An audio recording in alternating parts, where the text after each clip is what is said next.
In this exercise tutorial, I'm going to be showing you how to do an EZ bar pronated bicep curl with an isometric hold at the mid phase of the movement. So there's a lot going on there. What we're going to do is break that all down one by one. So firstly, we're not going to be doing a normal bicep curl where we've got the palms up. Pronated means palms down. And the whole point of doing this, we're still going to work the bicep, but we're going to get a lot more demand on grip strength as well as the forearm in this variation. So what I want you to do is just take a little look where I've got the EZ bar here. You'll notice I've got these little ridges pointing up. That's really important because if they're pointing down and you try and do this exercise, it's going to be really tough, and also as well you might get some wrist pain.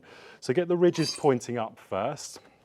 The first thing you're going to do is make sure that you've got your hands on this little ridge here. So we don't want to be too narrow. We're in the wide grip stance.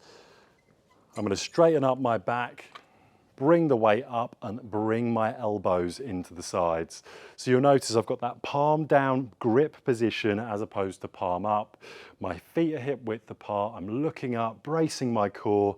I'm going to keep my wrists straight as I bend my elbows, coming all the way up as far as I can. I'm going to come down to halfway, hold for 2 or 3 seconds for the isometric contraction, and then slowly come back down.